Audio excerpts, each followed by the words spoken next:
pressing her forehead against the cold stone floor as tears streamed down her face. She begged him to spare her daughter's life, declaring with unwavering conviction that Yunha was innocent. Then she turned toward Yi. Junshi pleaded with him to speak, to tell the emperor the truth, to defend the daughter who carried his own blood. For one brief moment, their eyes met, without speaking a single word. Seo-rin begged the man she had loved for so many years to save their child. Yi-jun opened his mouth, but no words came. Fear held him captive. Fear of losing his position. Fear of defying the emperor. Fear of watching everything he had spent years building crumble before him. His silence became louder than any accusation. In that single moment, Seo-rin understood she was completely alone. Slowly lifting her head, she asked the emperor for one final act of mercy. If a life had to be taken, let it be hers. She begged that her daughter bear no punishment for a crime she had never committed. Gasps spread throughout the Imperial Court. Even the emperor hesitated. Seo-rin calmly explained that a mother's duty was to protect her child. If heaven demanded a sacrifice, she offered herself willingly. The emperor remained silent for a long time. At last, remembering the many years of loyal service Yi-jun had given the empire, he reached his decision on life in exchange for another. The sentence was changed. The child would live. The mother would die.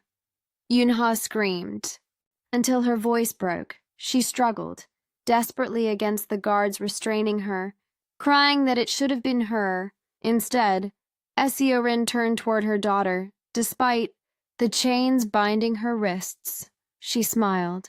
It was the same warm smile that had comforted Yunha from the day she was born. As the executioners carried out the sentence, each blow echoed across the silent courtyard. Seo-rin never cried out. She endured every strike with quiet dignity, refusing to let her daughter remember her final moments as ones filled with fear. When the punishment finally came to an end, she collapsed upon the blood-stained stones. Her breathing had become faint. The guards slowly released Yunha. The little girl threw herself beside her mother, sobbing uncontrollably. With the last of her remaining strength, Seo-rin slowly reached out. Her trembling hand found Yunha's. Gently, she brushed the tears from her daughter's face. Then, in a whisper so soft it was almost carried away by the spring breeze, she told her that no matter where death carried, a mother's love could never be buried. She promised that she would always watch over her. Always. Her hand slowly grew still. The warmth faded from her fingers, and before the eyes of the entire Imperial Court, Seo-rin drew her final breath. The courtyard fell silent. Only Yunha's heartbreaking cries echoed beneath the spring sky. From the edge of the crowd, Mion lowered her head to hide the smile forming upon her lips. She believed she had won. She believed the only person capable of protecting Yunha was gone forever. She had no way of knowing that death itself had just made the greatest mistake in the history of the Underworld. Death was not the end. When Seo-rin opened her eyes again, she found herself standing on the shores of a river unlike any she had ever seen. The sky above was neither day nor night. A pale moon hung motionless over an endless land of black mountains and silver mist, while countless silent spirits waited in orderly lines for judgment. Each soul carried the weight of the life it had lived.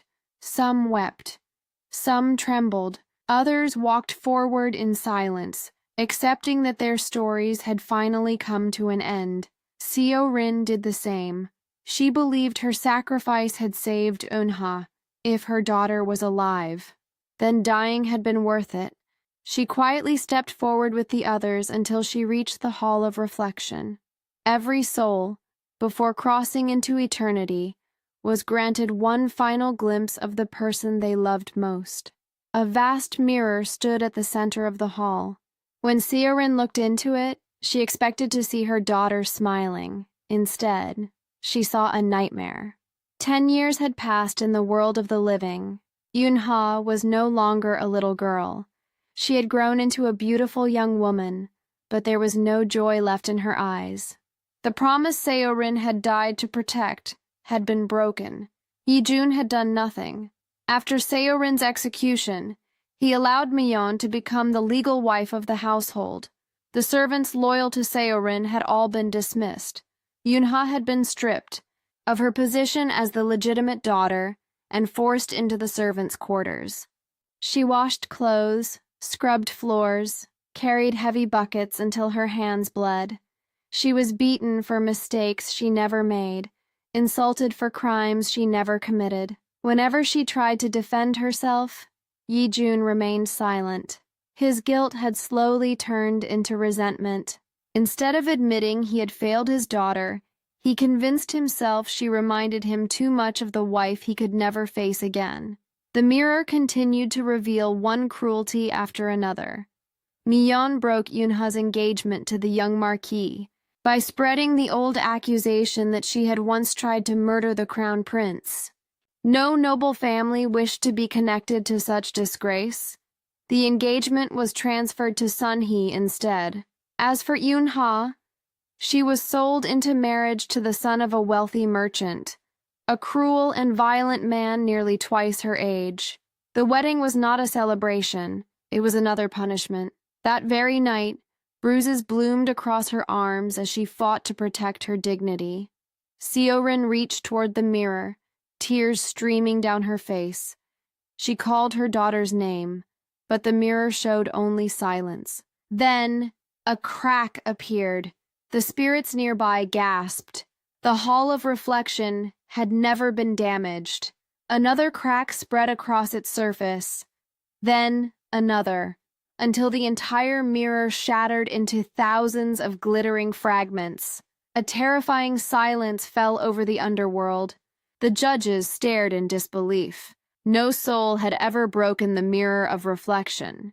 It was said that only a spirit whose love outweighed death itself could shake one of the ancient laws of the underworld. Moments later, black flames swept across the hall. Every spirit knelt. The king of the underworld had arrived. Hades stood before Seo-rin in robes darker than the night itself.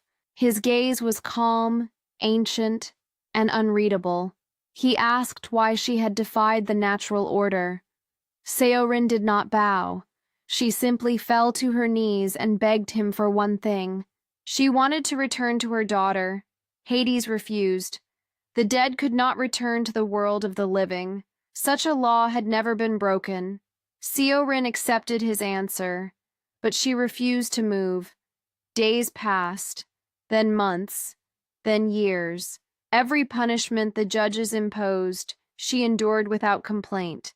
They buried her beneath mountains of stone. She rose. They chained her in rivers of fire. She endured. They sent terrifying spirits to break her resolve. She met them without fear. Nothing weakened her determination. She wanted only one thing, to save her daughter. Even Hades grew curious. In all the ages he had ruled the dead, he had never seen a soul refuse eternity for so long. Finally, he summoned Seo-rin to his throne. He admitted that he could not grant her request, but he could offer her a wager. With a wave of his hand, a glowing silver flower appeared between them. It was the moonheart blossom, a flower that bloomed beyond the borders of the underworld. For countless ages, Hades had desired it, yet no demon, spirit, or immortal had ever been able to claim it. The flower rejected greed. It rejected hatred. It could only be touched by a soul whose heart remained completely pure. If Seo-rin could bring him the moonheart blossom, he would grant her one wish, any wish, without hesitation. She accepted. Her journey carried her across forgotten lands where lost spirits wandered without hope. Instead of ignoring them, she comforted them. She reminded them of forgotten names. She helped broken souls find peace. With every act of kindness, The road itself seemed to guide her forward. At last, she reached the valley where the moonheart blossom bloomed beneath eternal moonlight. A guardian appeared before her and revealed the final trial. The flower could not be taken. It had to choose. When asked what she would do if the blossom refused her, Seo-rin quietly smiled. She answered that she would return empty-handed. Love could never be forced. Neither could trust. The guardian stepped aside. Seo-rin approached the flower. She did not reach for it. She simply bowed in gratitude for witnessing something so beautiful. As she turned to leave, a gentle breeze swept through the valley. The moonheart blossom lifted itself from its stone pedestal.